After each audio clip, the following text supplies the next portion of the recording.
Hello friends, welcome to flying bird study point. तो शिक्षक भर्ती से जुड़ी जो भी खबर अपडेट है उन अपडेट के ऊपर वन बाय वन हम नज़र डाल लेते हैं। सबसे पहले जो अपडेट है वो है उच्च माध्यमिक शिक्षकों की नियुक्ति निरस्त करने पर हाई कोर्ट की रोक। पूरी खबर हम देख लेते हैं, जान लेते हैं। हाई कोर्ट ने कहा कि जनजाति कार्य विभाग के आयुक्त हाजिर होकर जवाब दे। आखिर ये मामला किन शिक्षकों का है? तो वो है कि मध्य प्रदेश हाई कोर्ट ने उच्च माध्यमिक शिक्षक पात्रता परीक्षा 2018 में क्वालिफाई शिक्षकों की नियुक्ति निरस्त करने पर रोक लगा दी।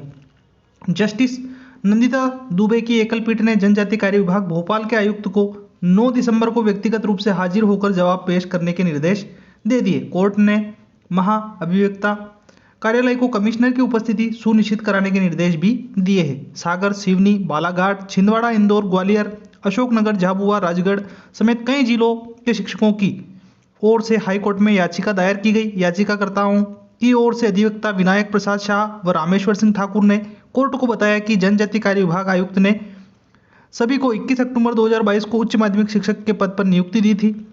शिक्षकों ने संबंधित जिलों में उपस्थिति भी दर्ज करवाई।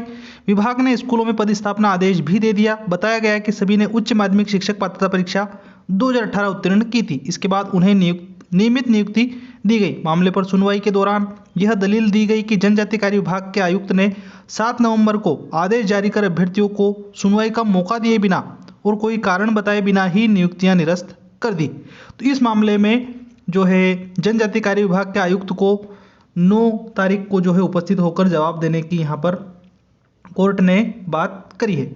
तो एक तो ये खबर हो गई है और आगे देख लेते हैं।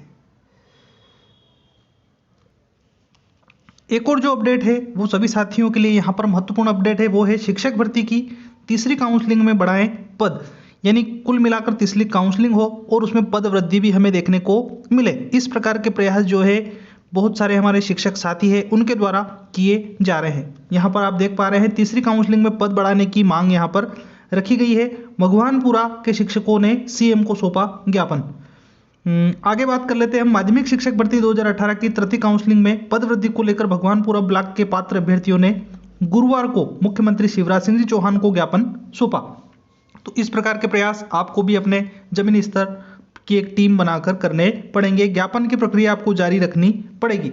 राज्यसभा सांसद सुमेर सिंह सोलंकी व सांसद गजेंद्र सिंह पटेल को इन मांगों से अवगत करवाया। सीएम पेशा एक्ट के तहत चाचरिया में आयोजित कार्यक्रम में शामिल होने पहुंचे थे। अभ्यर्थी नरसिंह सोलंकी ने बताया, शासन के हाल ही में लिए गए निर्णय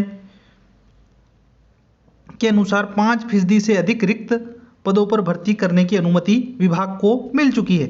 यानी 5% से अधिक जो रिक्त पद है उन पर भर्ती आप कर सकते हैं। इस अनुसार जनजाति कार्य विभाग में भी पद वृद्धि के साथ तृतीय चरण शुरू करवाया जाए ताकि इसका लाभ सभी को मिल सके। पात्र अभ्यर्थियों ने भर्ती के तृतीय चरण में उपेक्षित जो हिंदी विषय है, सामाजिक विषय है, विज्ञान है और को भी समान महत्व देने की, द्वितीय चरण के शेष पदों को भी शामिल करने और भर्ती के नामों की पुनरावृत्ति न हो यह सुनिश्चित करने की मांग करी है कि जो शेष पद बचे हैं दूसरे चरण के उनको भी इस तीसरी जो चरण है हमारा उसमें शामिल किया जाए। साथ ही साथ पद वृद्धि हो और जो उपेक्षित विषय है उन पर भी विशेष रूप से ध्यान यहाँ पर दिया जाए। जो नाम रिपीट हो रहे हैं उनको रिपीट होने से अब बचाया जाए। मुख्यमंत्री ने शीघ्र पूरी भर्ती करने का आश्वासन दिया। अभ्यर्थी रामपाल यादव, लालवीर ससत्या, बबीता जमरे, अमित आर्य, वसीम खान आदि वहाँ पर मौजूद थे ज्ञापन देते समय। सभी टीम को पूरी टीम जो थी टीम को बहुत बहुत बधाई और आपका आभार कि आपने इस प्रकार का कदम उठाया।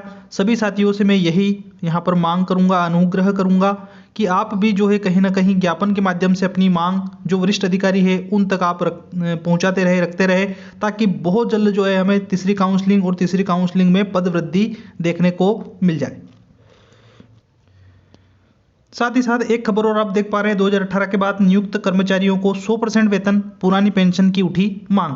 मेडिकल कॉलेज में चिकित्सा शिक्षा कर्मचारी कल्याण समिति का मिलन समारोह हुआ। इसमें प्रदेश के पदाधिकारी भी आए और अगर प्रक्रिया जो है कहीं ना कहीं पारित हो जाती है तो जो आने वाले आगामी शिक्षक हैं उन सभी को यहाँ पर बहुत बड़ा फायदा यहाँ पर हो जाएगा और जो 2018 के बाद नियुक्त हुए कर्मचारी उनको भी यहाँ बहुत बड़ा फायदा होगा। जो मेन पॉइंट है उनके ऊपर हम नज़र डाल लेते हैं। समिति सदस्यों ने कर्मचारियों की समस्या को लेकर ज्ञापन दिया, जिसमें प्रमुख मांग 2018 के बाद नियुक्त कर्मचारियों को 100% वेतन, यानी अगर आपको 100% अगर सैलरी मिलती है, वेतन मिलता है, तो कहीं ना कहीं बहुत बड़ा फायदा यहाँ पर आर्थिक रूप से भी आपका हो जाएगा। पुरानी पेंशन, ट्रांसफ़र पॉलिसी, स्टाफ को आवास की उपलब्धता को लेकर दिया गया। वहीं जल्द से जल्द मांगों पर विचार करने की बात भी यहाँ पर की गई। तो ये भी एक बहुत बड़ा कदम है कि अगर 100% जो सैलरी है वो अगर पारित हो जाती है तो भी आगामी आने वाले शिक्षक और 2018 की जो भर्ती से नियुक्त हुए शिक्षक सभी को यहाँ पर फायदा लाभ हो जाएगा। एक और अपडेट जो निकल कर आ रही है वो है कि 209 स्कूलों में बच्चे तो हजारों पर शिक्षक सिर्फ एक। बहुत नाइंसाफी, शिक्षा विभाग को अब मिला एक शिक्षक की शालाओं का डाटा। जानकारी देखकर अफसरों के होश उड़ गए। आखिर क्या है, देख लेते हैं पूरी खबर।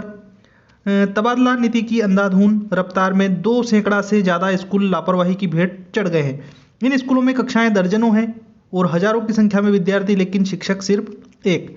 बीच शैक्षणिक सत्र में बच्चों के साथ किया गया मजाक यही नहीं थमा। तकरीबन 1 दर्जन स्कूल ऐसे भी है जहां कोई मारसाब भी नहीं है।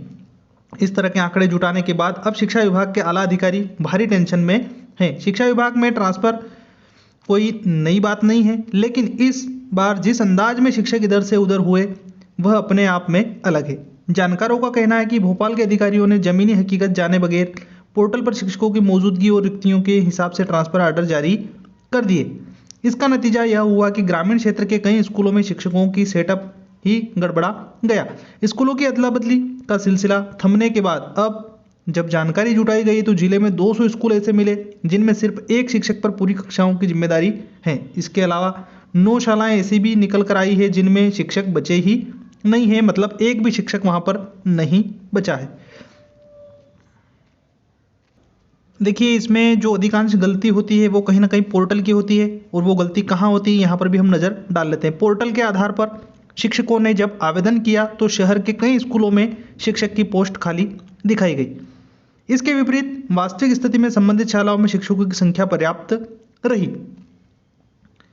अब ऐसी स्थिति में भोपाल से आवेदन मंजूर कर लिए और इन स्कूलों में भी ट्रांसफ़र कर दिए गए, यानी जहां ऑलरेडी पहले से शिक्षक थे वहां भी वापस से डबल शिक्षक चले गए। अधिकांश स्कूलों में मामले में ऐसी ही स्थिति बनी और पहले से शिक्षक वाले स्कूलों में वापस से शिक्षक पहुंच गए। पोर्टल और जमीनी हकीकत अलग अलग रही, लेकिन इस पर न ध्यान दिया गया और न ही रोक लगाई गई। सिलसिला थमने के बाद जब जानकारी अफसरों तक पहुंची तो पता चला कि बहुत सारे शिक्षक जो है स्कूल जो है शिक्षक विहीन हो गए हैं, यानी एक भी शिक्षक वहां पर नहीं बचा है। तो अगर व्यवस्थित रूप से अगर रिक्त पद का जो पोर्टल है वो कहीं ना कहीं रिक्त पदों को लेकर अगर जारी हो जाता है तो आगे आने वाले जो भी शिक्षक है उनको भी यहाँ पर दोहरा लाभ होगा, क्योंकि ज़्यादा से ज़्यादा रिक्त पद देखने को मिलेंगे और उन रिक्त पदों की पूर्ति के लिए आगे ज़रूर जो है प्रयास किया जाएगा। तो ये थी कुछ अपडेट जो मैंने आप तक पहुंचाई। और भी कोई नई अपडेट, नई जानकारी होगी तो हम बहुत जल्द रूबरू होंगे। फिलहाल इस वीडियो सेशन में इतना ही। तब तक के लिए जय हिंद, जय भारत।